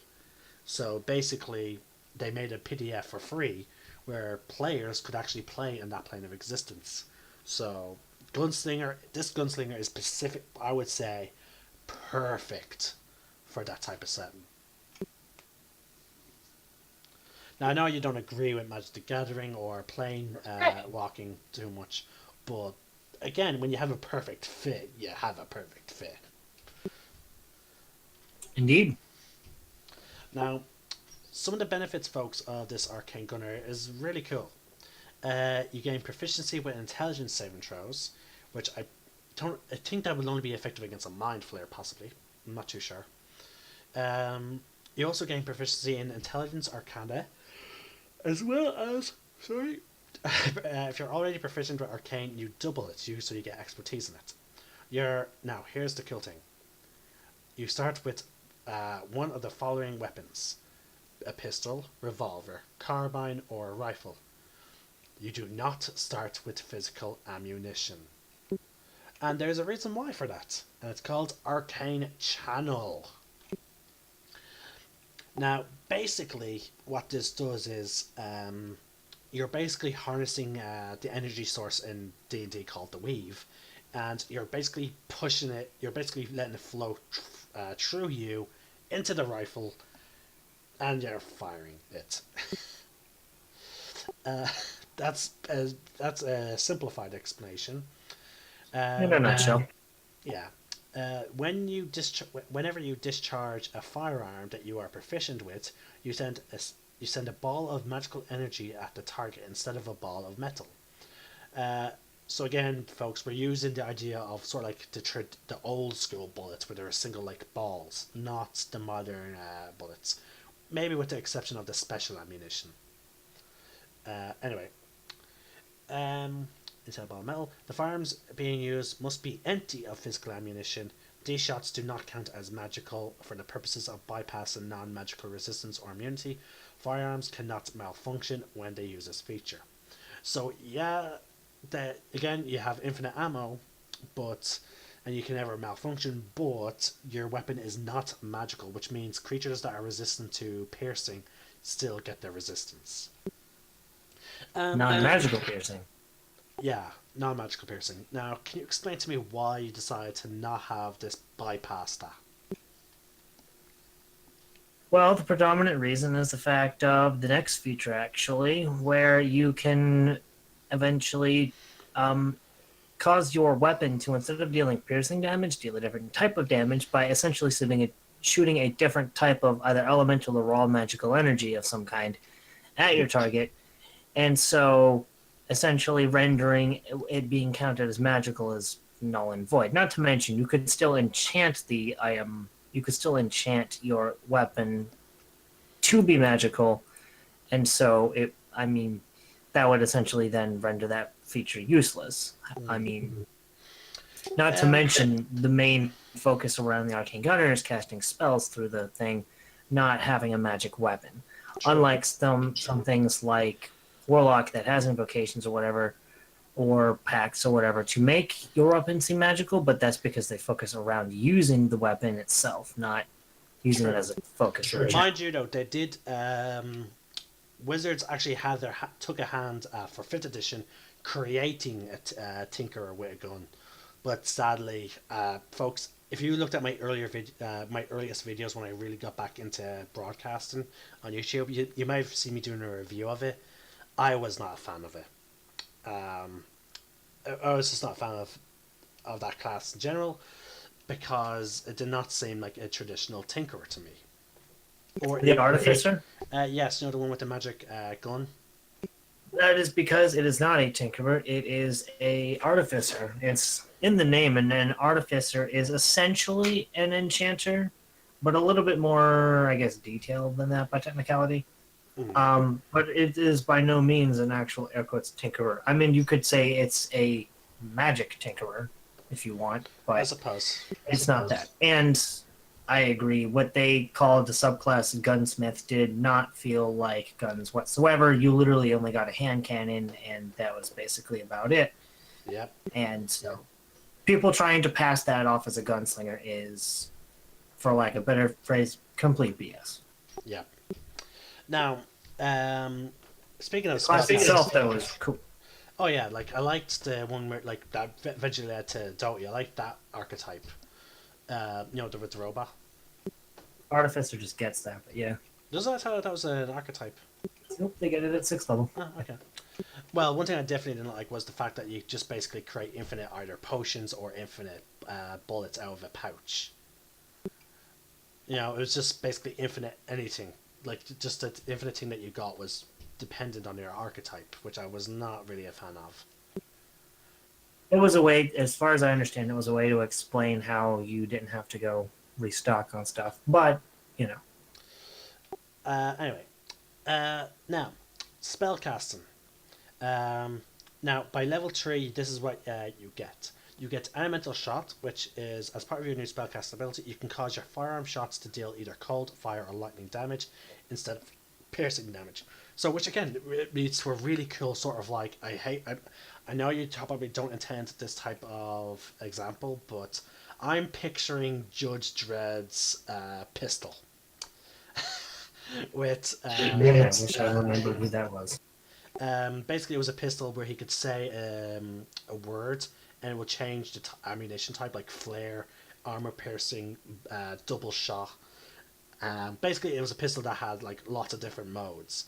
I'm picturing like now in my world, I had the gunslingers being part of a group called the Justicars, that travel the world making sure firearms stay out of the hands of criminals and people that they do not trust to use it for peace. Um, Basically, I can picture like a arcane gunner Justicar coming across like a bunch of people. He's there shooting fire. He sees the tiefling is strangely immune to resistant to cold, so he's like, okay, now lightning, boom, boom, boom, boom. You know, like he just goes back into cover. He's like, he's resistant to cold. Farewell. Channel different magic into the pistol. Goes back out. Bam. Now again, folks, I know their tieflings are generally immune to fire, but there have been ways where they change the resistance. And again, there is also a theory that Jester is resistant to cold. I have not seen it yet. I cannot remember. Apparently, there was a scene in one of past 2 to 3 sessions where she had resistant to cold. It wasn't. I vaguely remember that. Yeah, which leads to people theorizing that the Traveler is actually her father, and it's an archdevil from the 8th layer, or a devil from the 8th layer, which I think would be very cool. It would be like such a good plot twist. That would be interesting. Now, out of the ordinary, I feel like, from Matt Mercer. But anyway. Yeah. Next, at level 6, you get Divine Shot. This allows you to spend you can spend 1 spell point. Yes, folks, that's another thing. This class uses spell points instead of spell slots, which, to be honest with you, I'm actually okay with, because to be honest with you, in most of my games, I actually prefer spell points, because I know we said we don't like it because of video games. It's too video gamey, but I actually prefer using the spell point variant rule because it feels more like a mana system rather than, I have this specific spell slot that does this specific thing. You know, I prefer spell points because it generally better reflects a magic user's connection to this cosmic thing called the Weave, which is where all magic comes from in D&D. So I kind of prefer the mana bar feel as well. But for this one in particular, the reason I went with spell points, because I could have just as easily gone with the amount of spell slots for a half caster, which is what the Arcane Gunner counts as. But the reason I didn't is because, how to put it? Again, that number of the class resource kind of a deal, I kind of prefer a bit more. Not to mention some of the features he's about to read in the initial spell casting. A couple of them use spell points to begin with, rather than actually casting a spell. And for this particular thing, as it's not fully defined as spell casting per se, mechanic wise, it is technically spell casting because, it's just to make things easier instead of having to repeat everything essentially. Just saying you can cast Fireball is a lot easier than re-describing it. So mechanic wise, it's spell casting, but the idea is that you're just channeling magical abilities through it. Yeah. And the best thing to learn from is pre-existing spells, I guess. Yeah. And also, let's be honest, managing multiple different spell slots it gets a bit tiring and a bit complicated. Whereas, spell points, it's so much easier. Especially if you also have to keep track of grid as well. Yes, exactly. So, again, that's why I didn't do it for the Friday game, folks, just because I have some new players who are completely new to D&D, so they're going to look through the player's handbook rather than looking through the DM's guide. And I just felt like, instead of complicating things, just be like, okay, just use the normal system. That way they can learn that. And then eventually when they get more savvy, spell points. Which again, I still prefer, and I'm sort of glad that this class uses it rather than the spell slots. Anyway, Divine Shot. Actually, did you use... speaking of which, did you use the actual chart for the spell points, or did you just assign numbers? Actually, in fact, I did. You did what? It is in fact based on the spell point variant from the book. So, but only as a half caster, not as a full caster. Yeah. So you divided. So by... if not necessarily because math, but essentially, if you were to convert the spell points back to spell slots, which theoretically you could do if you wanted, I suppose. but then it would kind of mess up some of the other types of things that you can do. But Because you use your spell points to enhance things as well, so yeah, I know. et cetera, et cetera. But But you did use the chart. essentially, the chart specifies for a full caster, Yeah, but but you that's why you can divide it calculate how many spell points based on spell slots available for half casters. Well, actually, before it shows you the chart, just before the chart, it actually tells you for half casters you divide it by 2, and then for third casters such as Paladin, you More divide it like- by 3. half casters, it's more like you look at levels 1 through 10, so on. But No. again, math is a little weird As I said, because there's odd numbers in it. yeah, no, but the thing is, in terms of the spell points, it just says divided by half for half casters, and then divided by 3 if it's a third caster. So I can look at it again. But basically, it's that same thing. yeah, which again, folks, is a much easier system, and I highly recommend it. Now, for one spell point, you can cause your next attack to be made with a firearm to deal either radiant or necrotic damage instead of piercing. I find it interesting you call that the divine shot, despite the fact that it also includes necrotic. But then again, there are Well, divine is necrotic. yeah, technically, there are the gods of death, which do harness. And also, folks, necrotic is not exactly evil. It's just the life. It's just life energy. That's what I find interesting is that the description of necrotic is not always just dark energy. It's actually just also described as life energy, which is weird because it sounds dark, necrotic. It does sound dark. But yeah, I still find that interesting. Then for 2 spell points, you can cause your arcane shot. Now again, folks, you get divine shot at level 6 and then arcane shot at level 10. You can spend 2 spell points to cause your next attack made with a firearm to deal force damage instead of piercing damage. So basically, by level 10, you have multiple different types of shots to make. You have a bullet for every occasion. And the reason, if anybody is wondering, the reason you don't get divine shot until 6 instead of starting off with it is being able to constantly. I mean, yes, it costs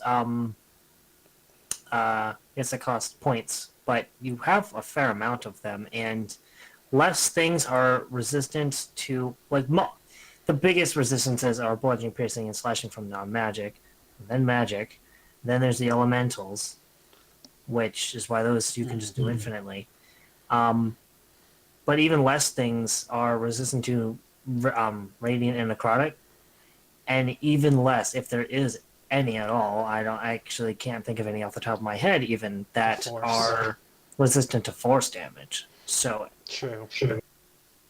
granted, there are some items that block force damage, but Still, I think that force damage, to block force damage, is specifically tied into magic missile, though. it might be. But there's the brooch or amulet or whatever protection that gives resistance to it or something. I forget. I don't think it gives you resistance. It's called. I know there's an item that gives resistance to force damage. Well, I can't remember what it's called, but that's beside the point. Well, there's a item called Brooch of Shielding, which automatically makes magic missile miss. Anyway, now, folks, we're going to talk about your spell points. You get them at 3rd level. You start off with 6, and then at level 5, you get to 14. At level 7... It changes every other level, so I might not want to go through all that. Okay. We'll just go to... And then at every other level, it seems also your max spell level goes up, starting at level 1. Yep. Now, in order to recharge them, you have to spend a long rest, though, folks. When you cast a spell, you must expend a number of spell points depending on the level of the spell. The table below shows... Did you also take this from the spell point system? The cost, yeah. Yeah, I was like... Everything's hand typed, but yeah, values are... I was like, that seems familiar, those costs too. Because again, I use it in my Monday game. So yeah. Your knowledge of spells known. Your knowledge of useful spells is limited. However, you have discovered the use of selection of destructive spells. You gain access to the following spells at level indicated below. Level 3, you get Burning Hands, Magic Missile, and Thunder Wave. 5th level, Agonizer's Scorcher, Scorching Ray, and Shatter. I like how you included also some Xanatar spells. Um, 9th level, Fireball. Actually, did you... some of them might not be there. Did you look through Xanatar's guide? I don't remember if I had a chance to look through it before this, but You might want to look through it, just in case you can expand it. maybe, but I was only going for elemental spells. Yeah, no, but there's some elemental spells in Xanatar's guide. I might take a look. Fireball and Lightning Bolt. Ice Storm... Oh, sorry. Fireball and Lightning Bolt at 9th. Ice Storm and Vitrolic Sphere at 13th. 17th level, Cone of Cold and Immolation. There's actually one spell I wouldn't mind possibly seeing also Arcane Gunner use, and that would probably be Mage Armor. I was actually just now considering, like, at X levels, or at the levels where you gain a feature, like, that you can gain one spell of choice, but I'm not 100% sure. No, I was just thinking because, like, don't get me wrong, I like the idea. I know the primary focus is to use a gun to channel your magic, which again, you suggest you're shooting magic from your gun. But at the same time, because you're able to do that, also suggests you can cast some other spells as well. I mean, if you want to go with that logic, technically you could use Healing Word as the word spoken, or the verbal component is the firing of the gun. But that kind of doesn't make sense. Fair enough. But again, I was just thinking because again, the Arcane Gunner seems to be also a heavy combatant, so giving him some extra defense, you know. Again, Yeah, this but might be... the sniper doesn't really have defense either, does it? But yeah, actually, he sort of does. Distance. I suppose. Because again, don't knock distance as a defense measure. I've learned that so well in Ludo Sport with Makashi, the one-handed fighting style, which has virtually has no blocks. It literally has no blocks. Your only tactic is to back the fuck away from your opponent as a defense. It's a pure attacking fighting style. Mm-hmm. So yeah, don't mock backing away as a defense. Anyway, your spellcasting ability is intelligence for this class, folks. So you may want to invest heavily in intelligence. Arcane Gunner is like Ranger, and also Warlock and Cleric, where you may want to put a bit more forethought into your archetypes as well as your not just your class. Again, also Paladin, because as I said, you have to have some forethought because they're heavy role playing classes, but also because they have some features that should really be intuitive with your background. Sorcerer as well. For example, like, why did you take up this oath for a paladin? Why are you worshipping this god for cleric? Why did you make this pact with this creature for warlock? You know, why did you pick this specific favored enemy for ranger? So, and why are you going like hunter or beast companion? So, folks, you know, plan ahead, especially with the Arcane Gunner as well. So yeah, you have your spellcasting is intelligence. DC for your spells is 8 plus your proficiency bonus plus your intelligence, and your spell attack modifier is proficiency bonus plus intelligence. Now you get insightful intellect. Starting at 3rd level, you can use your bonus action to spend 1 grit point to regain a number of spell points equal to your proficiency bonus. That is really cool. Now, keep in mind, folks, your grit also only comes back when you score a critical hit or a long rest. So, it's a bit of a oh shit moment. I need grit. I need spell points. Hello? Hello? Are you there, Blue? Folks, I believe we're having some technical difficulties. Blue, can you hear me?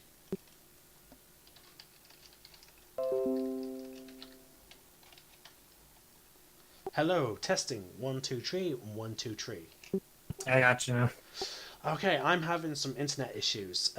Also, my signal just dropped down and we lost our stream again. But luckily, we are recording. Thank God I have it set to record as I'm streaming.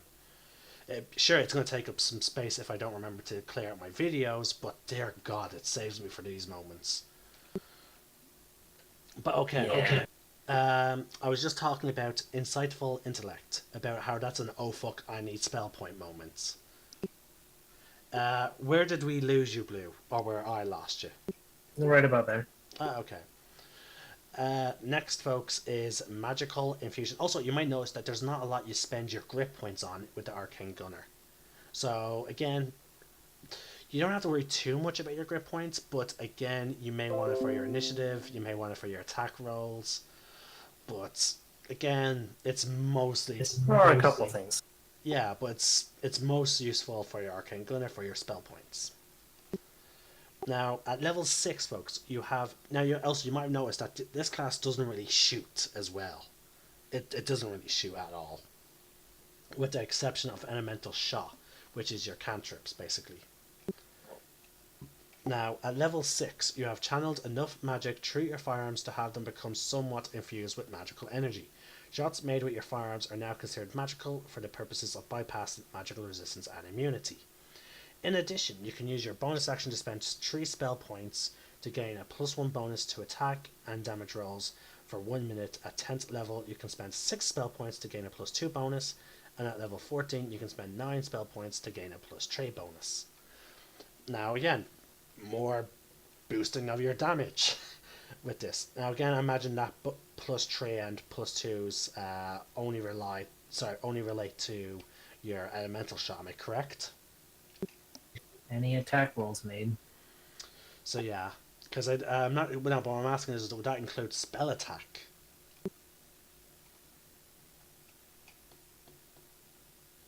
Hello, did we lose you? Very good. That's a good question. I was thinking more along the lines of for the weapon attacks, but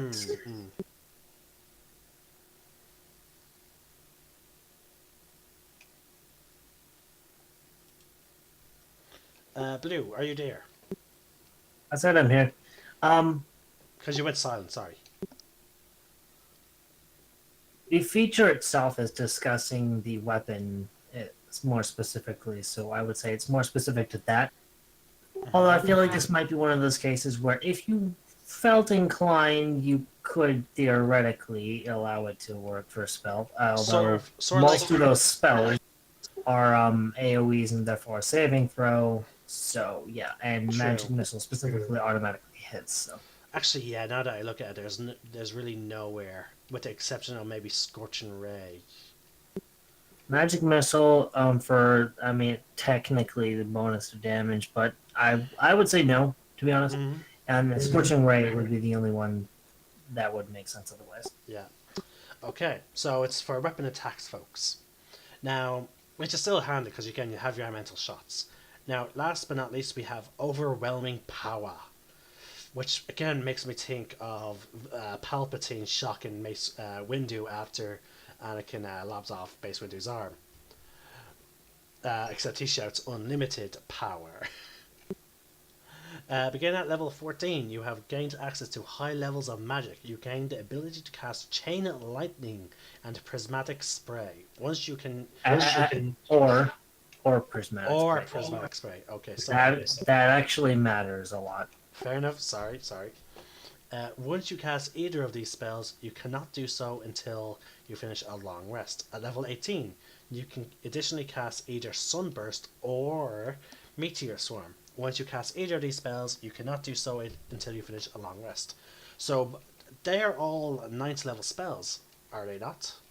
Chain Lightning is actually a 6th level spell, and Prismatic Spray, I believe, is a 7th level spell. Meteor Swarm is a 9th level spell, and I think Sunburst is an 8th level spell. But the point is, the reason I say or is important is because you cannot cast both of them and then have to do a long rest. You can only cast one or the other from both sets of the feature. But the thing is, you know both of them, though. Yeah, so you could do one or the other. So you could, once per long rest, you could cast Chain Lightning or Prismatic Spray, and once per long rest, you can cast Sunburst or Meteor Swarm. and you can swap them out basically per day, or just No, situations. no, no. You just have both of them, and you can just pick whatever you want to cast. Depending on the If you need situation. to cast out of them. Yeah, but once you cast one of them on those two sets, that set's gone. It's almost like your meteor swarm Basically, is. it's like you have two spells prepared, and you only have one spell slot. Yeah. It makes me also think that meteor swarm is basically the arcane gunner's fuck you cannon. Like, again, there was a perfect meme exemplifying Warhammer 40k, where a general was like, "Hey, you see that building over there?"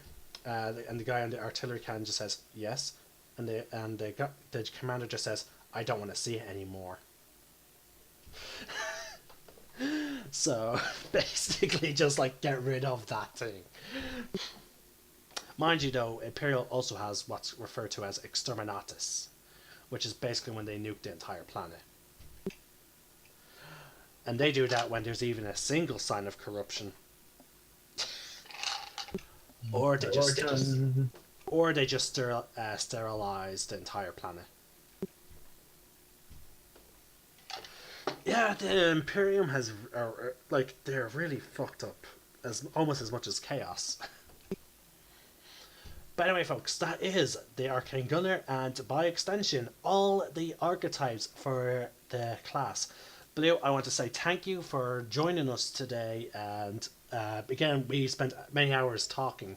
We've also procrastinated a lot before this broadcast, talking about different things and also some modifications to the Gunslinger. But again, I was happy to test out this Gunslinger in all its variations. I am, as a person who plays it, I love it absolutely, and again, I hope people who watch this video try and get in touch with me to see if they can get their hands on it, or if they can even ask you if there are other classes that you have. And the answer is, folks, he does have other classes. They are all very good. Gunslinger is my top top three class of favorite classes. It goes Necromancer from Wizards, Blood Hunter. Oh wait, yeah, Necromancer. Yeah, Homebrew. Sorry, in terms of Homebrew classes, it goes Blood Hunter, Dragon Knight, Gunslinger. Then Fort is another class that was designed by Blue, and that was the Soul Weapon, which I had a small hand in also helping. Indeed. Yeah, it's great. It's a very fun class. That's at some point maybe we'll discuss at some point in the future.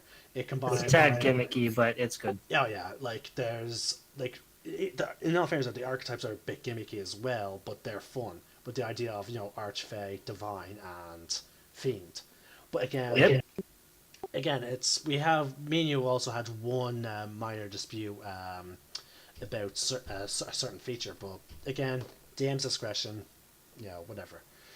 Like, I like the idea of to turn the party parts into weapons. You think that's too gimmicky, but either way, the whole class is gimmicky, to be honest with you. So yeah, I just wanted to tone it down a tad bit, so I removed that. I still really in my games to do that, but again, DMs, absolutely. DM. It's again DM, folks. This is the point of Dungeons and Dragons. DMs can basically say "fuck you" to the rules, but again, the priority is fun. So keep that in mind. Like, again, as we just said, we both have creative differences, but we both work together to create this class, and it's still fun. And again, we're still friends. So you can disagree. And you can have different rulings. You just have to respect the rules. For example, if he's the DM, I'll obviously go by what he says. And if I'm the DM, he goes by what I say. So, again, people can have different opinions. But anyway, yeah, folks, if you he also has some really cool magic items as well. For example, he has really cool different bags of holding. He has really cool different earrings of telepathy, which I'm using in my game. He's the one who designed the earrings of telepathy that the Lunar Guard now has. Mind you, we only have 4 out of the, I think, 9 that we need. It just means people have to double up when they're traveling. When we're splitting up, we have to go basically buddy system. Yeah, the buddy system, so we can spread out the earrings. Eventually, we plan to get more, But there's also the bag of holdings. There's also some really cool legacy items that level up from level 1. You can basically have them from level 1 and they will get stronger as you level up. My favorite is a really cool sight, which is used for necromancers. That's right, folks. It is gimmicky as hell, but it's so fucking fun to use. There's even a special magic item set that is used for the gunslinger, a pistol combined with a pistol and a sword. They're not. It's not a gun blade, but to be honest with you, I would love to have a gun blade.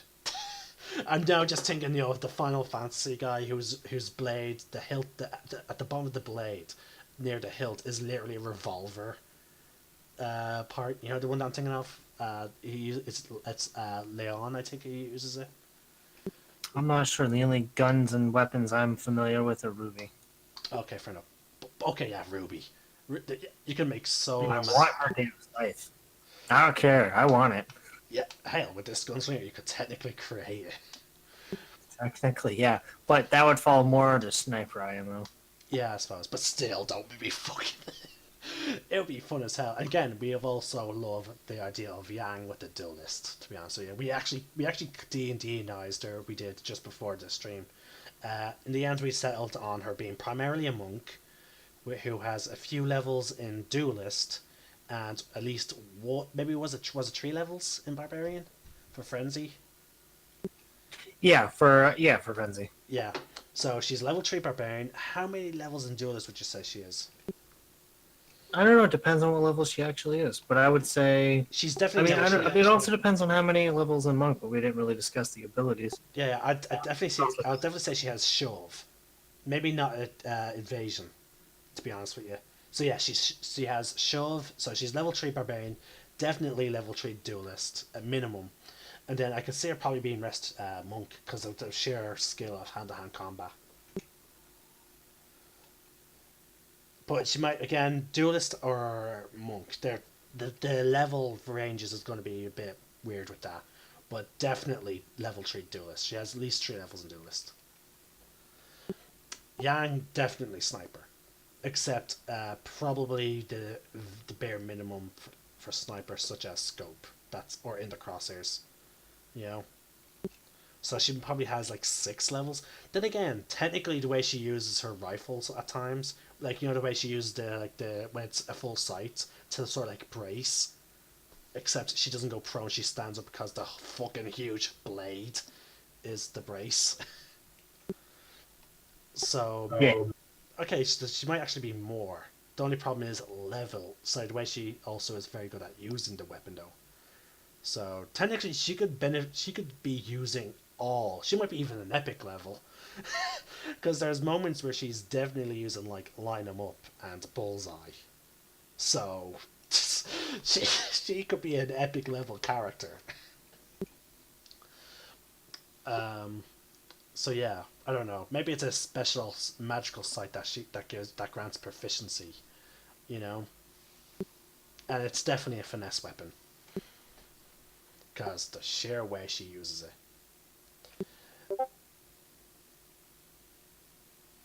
Okay, folks, it seems we lost Blue.